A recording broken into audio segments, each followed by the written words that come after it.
SmackDown is officially on Fox.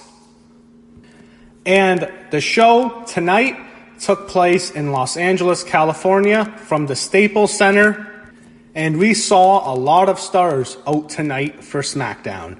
Before the show started, they did a blue carpet special on Fox, on Big Fox, for the show.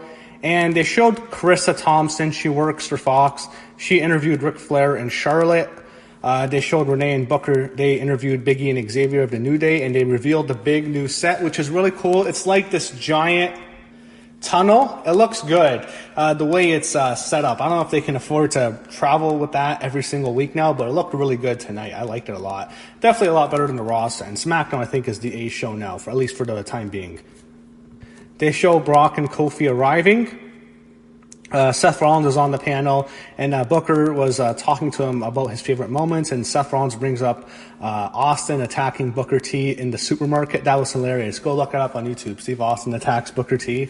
That was one of the best segments in SmackDown history. That was really funny. They show Erin Andrews arriving at the show. She's one of the biggest names in sports in terms of being an interviewer. She's very popular, so she was there. They showed AJ Styles arriving. They showed Sasha Banks and Bayley arriving. Sasha looking great, I have to say, on the blue carpet. They show Carmella and R-Truth arrive. I heard they did some stupid thing on the 24/7 title on YouTube, by the way. Miz is there. He comes. They had Kayla Braxton interviewing Kofi Kingston. And, not a good night for Kofi. We'll get to that later. Sting arrives. Then they show Alexa Bliss and Nikki Cross. The Women's Tag Team Champions arrive. Alexa looking gorgeous, as always. They show Goldberg arriving. They showed Carissa. She interviews the Bella Twins, and they're hyping them up like they're big stars. They talk about The Rock coming out. They show Becky Lynch coming out, and she's wearing this female power suit or something. I don't know. And then finally, we got a really good Stone Cold Steve Austin promo hyping up the show. And that was the last we'd see of Austin. Austin was not on the show. I don't know why. We saw him a couple of times on Raw for the reunions, but we did not see Austin on the show. But it was a really good promo by him, hyping it up, hyping up Brock and Kofi, hyping up the other matches on the show. They show Maria Menounos arriving, and she's wearing this Austin 316 dress. It looked actually good. They show Mick Foley arrive, Braun Strowman arrive, and Strowman, I think, is going to be embarrassed pretty soon in a few months. They show Kayla Braxton interviewing Paul Heyman the first of 2 times on the show. Finally, we see The Rock arriving. And then SmackDown begins. Friday Night SmackDown is back. I know Friday is probably the worst day for wrestling to stay home, because no one wants to stay home on a Friday night. But hey, it's back on Friday on Fox. You start the show off with Vince McMahon coming out. He is welcomed by his daughter, Stephanie, who looks great in a dress, by the way. And they welcome us to SmackDown. Stephanie welcomes us to Fox. And Vince does the big lead-in for SmackDown. And then we go into a video package. And this was one of the coolest video packages I've ever seen. It's like the wrestlers breaking the fourth wall and coming to life. They show the whole SmackDown set is incorporated here. We see everyone. We see Roman Reigns, Seth Rollins, Kofi Kingston, who was heavily featured here. I don't think that's going to remain. They showed Brock. They showed Undertaker. He was not on the show, though. They showed a lot of the women. Becky was there. Charlotte, Sasha Banks, Alexa Bliss. Several, some of the biggest names, Strowman on the roster. And it ends with Roman Reigns getting the big, he's the last one they show, so that he'll probably be the start of SmackDown. It's a really good opening. And then we start the show off with Pyro, and we get Becky Lynch as the first person out. She welcomes us to SmackDown, says it's great to be here. I have to say, Becky looks great. She really does. And then she's interrupted by King Corbin. Corbin comes out. This sucks. I was like, oh, not this guy. So right when Corbin was okay, I knew Rock was going to beat up Corbin and stuff. So The Rock comes out. He gets a huge pop. The fans went nuts for The Rock, as they always do. But he was really over here in Los Angeles, California. They loved him here. Gets a massive ovation. I think The Rock was there to really put over Becky. And he was there for ratings, but really to make Becky look like a star. Finally, The Rock has come home. He mentions how he created the name SmackDown. He's going to lay the SmackDown on your candy ass. He really got that over, and that's how they got the name SmackDown. He has come home. He does all his great catchphrases. He even had a bit of a tear in his eye when he said he came home. He puts over Becky big. He rips into Corbin, calls him like a Burger King crackhead. That was pretty funny. And then The Rock, he calls like Corbin a 35-year-old virgin. You're at Comic-Con, stuff like that. Really ripping into him. Calls him an STD.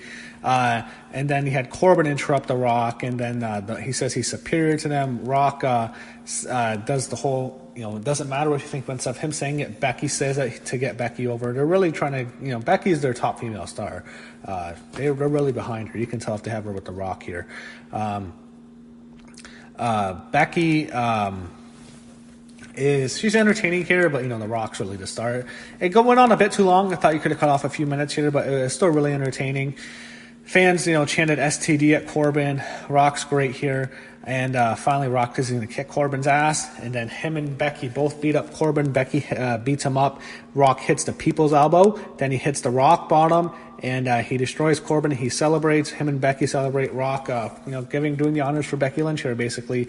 Really great segment, and that's how you started the show. Really awesome to see The Rock back on WWE TV. It's been a while. Really enjoyed this.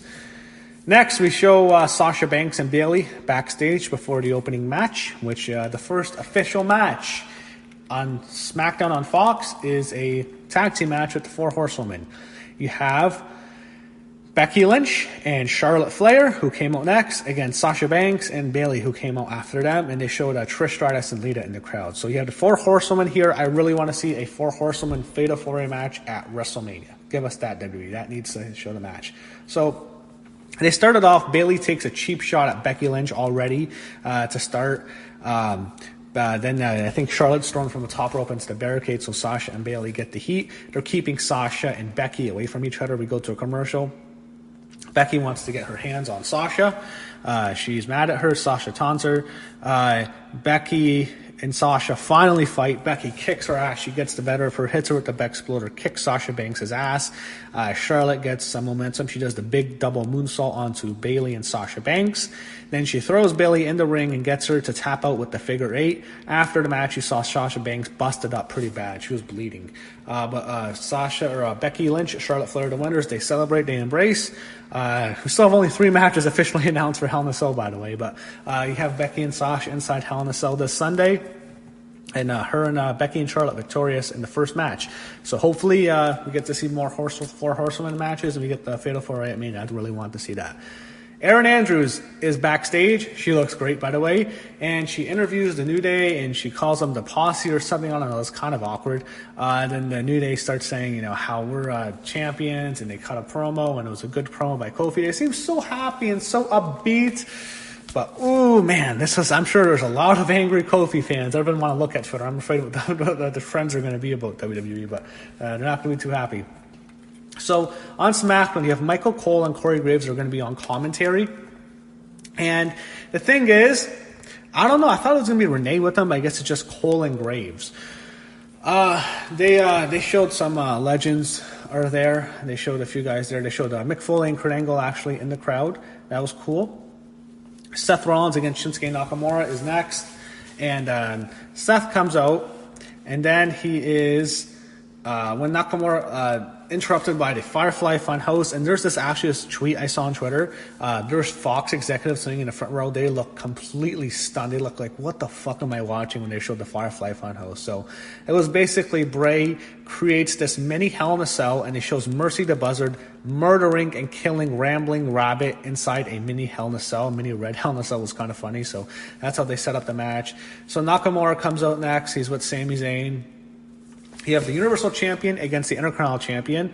They also showed, they went to commercial, and when they came back, they showed Hulk Hogan in the crowd. They showed Ric Flair. He's there too. I guess they're not mad at each other. They were just fighting on Raw a few days ago. But there's more people there in the crowd, some celebrities and stuff, people like that. So the match went on for a few minutes. It was nothing much. This is the second match in SmackDown. And then all of a sudden, The Fiend interrupts, and the match just ends. Seth runs away, and Seth's immediately looking at the entrance ramp, and it's so strange. Seth looked like an idiot. Like, why don't you just turn around? You expect him to come behind you. The Fiend comes behind Seth Rollins, gives him the mandible claw, and then he throws Seth Rollins off the stage, and that's how it ends. So Rollins is thrown off the stage and sets up The Fiend against Seth Rollins for the Universal title at Hell in a Cell. Hopefully The Fiend gets about here. Next, we go to commercial. We come back. Career versus career ladder match. Kevin Owens against Shane McMahon. Winner gets a briefcase. The loser has to leave. So this match wasn't really a great matchup, I have to say, but it was fun. It was fun. It was quick, and they did all the big spots, and they got everything on TV, and they did everything they needed to do. Ladder matches are meant for pay-per-view, not meant for live TV, but they did the best they could here. They used some ladders early. They attacked each other. They were beating each other up. And then you have Shane McMahon sets up Kevin Owens on the announcer's table, and he does the big elbow drop onto KO through the announcer's table, which was the first big holy shit moment. That was nuts. It was a great spot. Immediately when it happens, it's like, oh my god, that was crazy, and it looked crazy. Like he's done a lot. This one looked nasty because it looked like he was from a longer distance. I don't know, maybe it's just the whole arena of the Staples Center, but it looked like it was a bigger distance. It was a big holy shit moment. So we go to commercial for a while. As soon as we come back, right on cue, Shane McMahon, there's a ladder set up outside onto the apron, onto the barricade, so it's set up. Shane McMahon's on the ladder. He's down. Kevin Owens has now taken advantage of the match somehow after getting killed. Then he goes to the top rope and he does a frog splash onto Shane McMahon through the ladder. The second big holy shit moment. It looked crazy. It was awesome. This is a fun match to watch live. This is the perfect way to start the show, like your first show. This is like a show where you want people who aren't really following wrestling. They'll like this a lot. And then KO looks like he's about to win. Shane gets a chair to use on KO. He attacks him with the chair. Then he sets up a ladder and he sets KO into the turnbuckle, or on the bottom turnbuckle, and he sets him up with the coast to coast. But instead of using a trash can, he uses a ladder this time. Shane goes to the top rope, does the big coast to coast onto KO with a ladder. It looked really sick, actually. KO's done. Shane sets up the ladder. He's about to win, but there's another ladder set up on the bottom turnbuckle. KO gets up and he hits Shane McMahon with a big powerbomb onto the ladder, crushes him. KO gets the briefcase. Shane McMahon's done. KO celebrates, and he gets Shane up, and he tells him, "You're fired," and he hits a stunner. Kevin Owens wins. Shane McMahon's done. Thank God. Man, Shane's run lasted too long. It was a great return when he first came back in Detroit when he faced The Undertaker. It was a great promo, and he had some good moments. He had a good match with AJ. He had a lot of good. The Hell in a Cell with KO a couple years ago was fun, but then it just went on too long, and definitely it's time to go, and that's it for Shane McMahon. And he'll probably get into the Hall of Fame. He can do that, but I think as a TV character, it is officially over. It went on for too long. Kevin Owens finishes off Shane McMahon, hits the center. I thought Austin might come out, actually, as a center, but no Austin. No legends. I mean, besides Rock, we saw no Stone Cold, no Triple H, no Undertaker, no Shawn Michaels. Not a lot of, we saw, we didn't see as much as we'd usually see. I mean, this was more of a show to showcase the young talent, not necessarily a show like the Raw 25 where it's a reunion show. It's not a Raw reunion type show, but it was more of a show, I guess, to showcase the new talent, and that makes sense. This new storylines, big WrestleMania stuff. So one of my favorite parts actually of the show was Snickers. They showed some highlights of the greatest SmackDown moments. It was fun, from The Rock inventing the name, the Big Rock against Triple H match with Shawn Michaels as a special referee, to so many classic moments. The whole Austin destroying the DX party tour bus, that was awesome. Austin attacking Booker T, that was in the supermarket. Highlights of The Undertaker, highlights of Eddie Guerrero. Those are all classic moments with Eddie. God, I really miss him, man. That was so many great moments. Batista to Edge. I heard Edge might actually be cleared. I'm not sure. A lot of great moments of the WWE history throughout SmackDown. The big Brock and Big Show smashing the ring. That was definitely a great moment. So that was a cool video package by Snickers showing some great SmackDown highlights. So they showed Kayla Braxton before we went to commercial. Finally, we come back, and Kayla Braxton also looking great, by the way. Got to give her that. She looks great.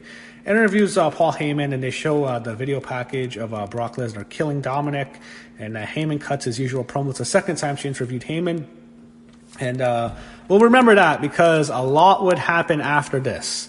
Brock beating up Dominic, that leads to the debut of a major Mexican fighter. So when we come back to commercial, Braun Strowman comes out, and I guess he's a heel now, and we got a random 8-man tag that no one gives a shit about. You have Braun Strowman, The Miz, and Heavy Machinery, Otis and Tucker, going up against AJ Styles, Randy Orton, and the Raw Tag Team Champions Bobby Roode and Dolph Ziggler. I guess they couldn't even get entrances. No one could, just Braun. Yeah, this is going to be unpopular, but... So Braun's a heel now. He's basically a joke heel. He's going to be like the Big Show, losing to, Aki Bono and Floyd Mayweather and stuff like that. That's what they're going to do with Braun. He's probably going to get knocked out by Tyson Fury at WrestleMania. So Braun, they never haven't said Brock, but Braun, he faces off with Tyson Fury, who's ringside, and they have a stare down, and Braun does horrible boxing stance, like he's about to fight Tyson Fury. Fury laughs at him, then Braun throws some random wrestler into Fury. Braun destroyed everyone here. He did all the big running stuff. He throws him into Fury, and he hits the finisher. He hits his finisher for the win. So Braun Strowman gets the win for his team. He mocks Tyson Fury. He celebrates. Tyson Fury gets really mad. He's surrounded by 1 billion security guards. Fury wants to kill Strowman. He's really mad. And then Fury just retreats. It took him a while, but they set it up. So I guess we're going to see Tyson Fury knock out Braun Strowman at WrestleMania. So I think we're getting Braun Strowman, Tyson Fury, and Brock Lesnar, Cain Velasquez. But we'll get to that later. Both at WrestleMania. Both where the wrestlers lose to the real fighters. The boxer knocks out the wrestler, and the MMA fighter knocks out the pro wrestler / MMA fighter who we already beat up in MMA. So I think that's probably what we're getting with wrestling. But Fox wants to be more legitimate, so I guess you get Cain Velasquez, you get Tyson Fury. Makes sense. So we go to commercial. Daniel Bryan joins commentary with Michael Cole and Corey Graves, and we have a random lumberjack match. Roman Reigns against Eric Rowan. I thought they could have, instead of doing stuff like that, you could have shown more legends. I think people would have liked to see that legends. There was no Undertaker. He was a big part of SmackDown. No Austin. No Triple H. No Shawn. You had Kurt Angle there, but he was only in the crowd. No Edge. He was part of SmackDown. No Batista. Big part of SmackDown. Goldberg was there. Wasn't used. Sting was there. Wasn't used. They had Booker T on a panel. Hogan was there, but he was just in the crowd. Same thing with Ric Flair. I thought you could have used more legends here. I would like to see it. Trish and Lita were just in the crowd. They could have used so many more people. It's just do random matches. No one really cares. Well, I think you would like to see the legends here. They only had The Rock, but The Rock was the reason you have SmackDown. He was the biggest star you can get, obviously. But I thought you could have seen more legends, but I guess not. So Bryan's on commentary. Roman Reigns, Eric Rowan, you have all the geeks outside. So it's a match royale. They're beating up Roman, some of the heels. Finally, Luke Harper interferes. He beats up everyone. He starts to interfere in the match, but Roman fights him off, and then Roman Reigns does his big Roman Reigns giant dive onto everyone. It's like the Undertaker's big dive he used to do, but this is the Roman dive. It looks really awesome. He gets back in the ring. Harper tries to interfere. Daniel Bryan stops Luke Harper from interfering. He fights him off. Roman Reigns hits a big spear on Eric Rowan. Roman Reigns pins Eric Rowan 1, 2, 3. I think Daniel Bryan's now face. Roman Reigns and Daniel Bryan embrace. They shake hands. They're friends now. I think that might change this Sunday. But on Hell in a Cell, you have a tag team match. Roman Reigns and Daniel Bryan against Eric Rowan and Luke Harper. One thing I did like, they did hype up the 3 matches for Hell in a Cell pretty good. Becky Lynch, Sasha Banks, Seth Rollins, Bray Wyatt, and the tag match Bryan and Reigns against Harper and Rowan. They did hype them up. I thought they might get lost, but they did spend some time. So finally, main event time, the WWE Championship. Kofi Kingston defends his title against Brock Lesnar. Brock comes out first, Kofi comes out next. So it's already 9:52. I'm thinking, all right, it's going to be a quick match. Brock's going to crush him. So it's a 7-second match. The bell rings. Kofi jumps in the air. Brock catches him in the F5, hits it. I thought, okay, Kofi might kick out, then Brock's going to kill him. Kofi might come back, and that'll be like that. Instead, Brock just hits the F5. 1, 2, 3, 7 seconds. It's over. Brock Lesnar is your new WWE champion. The WWE Championship ends in 7 seconds, probably the fastest ever. Diesel, Backlund, this was probably quicker. So it was quicker. Bryan and Sheamus wasn't for the WWE title, so it's probably the quickest in WWE Championship history. Kofi Kingston's joke reign ends in 7 seconds. That's it for Kofi. There's going to be a lot of people. There's going to be a lot of people mad. They showed reactions. They showed Goldberg and Mark Henry sing, and Mark Henry looked shocked and looked a little angry, to be honest. I don't blame him. I was a bit surprised, but they had Brock crush him, but they did it for good reason. So as Brock's celebrating, Rey Mysterio's music hits. I thought, it's Cain Velasquez for sure. Rey comes out, and he's out with Cain Velasquez. So Cain Velasquez, he killed Brock Lesnar in 2010 when they fought in the UFC for the UFC heavyweight title. He knocked him out, destroyed Brock. Brock was annihilated. Brock looked scared to death, as he should be. Some of the fans knew who he was. He got a big pop. It's in LA though, so there's probably some. The UFC had their headquarters in LA. The UFC has a big market in LA, so they knew who he was. I don't know if they'll know him in the rest of the country. But Cain comes out. He takes down Brock Lesnar, hits him with some shots. They didn't look good at all. I thought it could have been similar to what they did at how their fight went. But Brock retreats. He retreats with Heyman. Brock is stunned. Cain looks there ready to fight Brock. Brock comes back to the ring once, leaves, comes back to the ring again, leaves again. He leaves. He retreats. Cain celebrates with Rey Mysterio.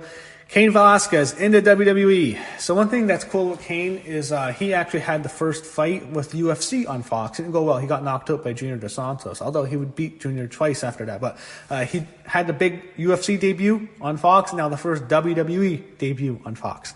It's a cool segment. It was cool. The whole thing with MMA fighters, Cain Velasquez, Ronda Rousey, Shayna Baszler, Tyson Fury, Brock Lesnar, even though he was already a wrestler. Like, they have him in, they have him dominate, and it looks like, it's, real fighters beating up the fake guys. I don't know. It is what it is. I think they do too much of it, but Cain's there. They're going to set up Brock and Cain. I think it's WrestleMania. It has to be. I don't think you can just do that like it is Survivor Series. I don't know who's going to win. Maybe they have Cain win. Maybe they have Brock win. I don't know. But that's a big match. You have to do that. They can set that up really well. WrestleMania has a lot going to it this year, it looks like. That's a big match to headline for the WWE Championship. Brock Lesnar, Cain Velasquez. So it was a cool segment, and that's it. I liked the angle a lot. Some people might not like it. People are going to be mad about Kofi, but it was fun. Overall, The Rock was back. That was cool. It was really cool to see The Rock back. Give Becky the rub. Cool seeing Rock and Becky as, they were really behind Becky. That tells you a lot. So that was fun, and the ending was really good. There was some stuff that was a bit disappointing, There were some matches didn't really make much sense. I was not a big fan of the whole Fiend thing.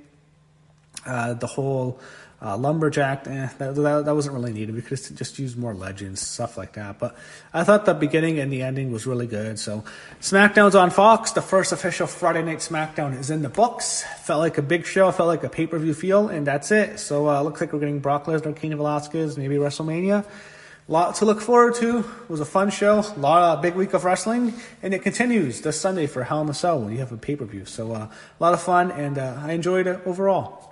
I'll give the first week is a thumbs up. First official SmackDown on Fox gets a thumbs up.